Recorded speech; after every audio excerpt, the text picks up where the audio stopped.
Hello, पुन्हा एकदा माझ्या चॅनलमध्ये आपल्या सर्वांचं मनःपूर्वक स्वागत. तर आज आपण बघणार आहोत ओल्या तुरीची आमटी, ती पण तेल न वापरता. अतिशय टेस्टी होते. नक्की ट्राय करून बघा आणि सबस्क्राईब करायला विसरू नका. तर मी इथे आमच्याच शेतामधल्या तुरी आहेत, त्या तुरी मी ओल्या तुरी सोलून घेते आणि ह्या सर्व सोलायला जवळजवळ मला खूपच वेळ लागलेला आहे. तर तुरी आपण सोलून घेऊ.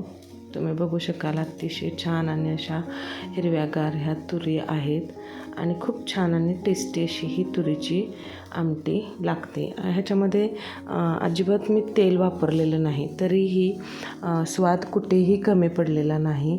तुम्ही बघाल खूप साऱ्या तुरीच्या शेंगा होत्या आणि त्या आपण सोलून घेतलेल्या आहेत. एकदम सोपी पद्धत आहे. आपल्याला जेवढी पातळ आमटी पाहिजे असेल तेवढ्या प्रमाणात आपण पहिल्यांदा एका पातेल्यामध्ये पाणी टाकून घ्यायचं आहे. मी 1 ते 1.5 तांब्या पाणी इथं घेतलेलं आहे, म्हणजे 1.5 लिटर समजलं तरी चालेल. तुमच्या इच्छेप्रमाणे तुम्ही इथं पाणी घेऊ शकता. इथं महत्त्वाचं म्हणजे लसूण, 1 मोठा गड्डा लसूण आणि त्याच्यासोबत 1 ते 1.5 चमचा जिरे आपण खलबत्त्यामध्ये कुटून घ्यायचं आहे. जिऱ्यामुळे आणि लसणाच्या कॉम्बिनेशनमुळे ह्या आमटीला अतिशय छान टेस्ट लागते. त्यामुळं जिरे स्किप नका करू. तर आपण ह्याच्यामध्ये चवीनुसार मीठ टाकून घ्यायचं आहे आणि तुम्ही बघू शकाल मी इथं लसूण आणि जिऱ्याची पेस्ट जी थोडीशी भरड टाकली होती ती. आणि इथं माझ्याकडून व्हिडिओ पॉज झाला होता, त्यामुळं तिखट टाकतानाचा शूटिंग झालं नाही. तर इथं मी चवीनुसार तुमचं कोल्हापुरी तिखट किंवा तुम्ही जे मिरची पावडर वापरणार असाल तर ते वापरू शकता. तर मी इथं 1.5 चमचा ते 2 चमचे वापरलं होतं कोल्हापुरी चटणी, म्हणजे कोल्हापुरी कांदा लसूण मसाला. त्याचबरोबर इथं 2 ते 3 चमचे आपल्या चवीनुसार, आपल्या आवडीनुसार शेंगदाण्याचं कूट टाकून घ्यायचं आहे. आणि शेंगदाण्याचं कूट टाकल्यानंतर आपण हे जे तुरी सोललेले आहेत, तुरीची जे बिया आहेत त्या आपण ह्याच्यामध्ये ह्या पाण्यामध्ये टाकून घेणार आहोत. जवळजवळ 2 ते 2.5 कप मोठे मेजरिंगवाले ह्या तुरी झाल्या होत्या. इथं प्रमाणाचं काही असा म्हणजे मेजर करायची गरज आहे असं नाही.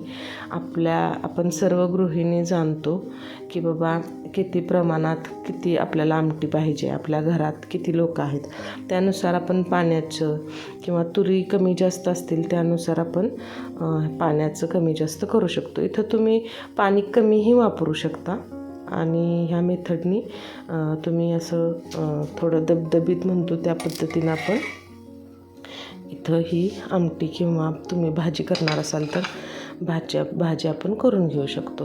चांगली उकळी आलेली आहे. मी इथं कोथिंबीरही टाकून घेतली होती. तर ह्याला झाकण लावून ही ज्या तुरी आहेत त्या पूर्ण शिजेपर्यंत आपण उकळून घ्यायचं आहे. आणि त्याच्यानंतर थोडं बाइंडिंग येण्यासाठी मी इथं अर्धा वाटी पाणी घेतलेलं आहे आणि त्याच्यामध्ये 1.5 टेबलस्पून आपलं तुम्ही कोणतंही पीठ वापरू शकता, गव्हाचं, ज्वारीचं किंवा बेसन. मी इथं बेसन अवेलेबल होतं, मी समोर दिसलं मी बेसन वापरलं.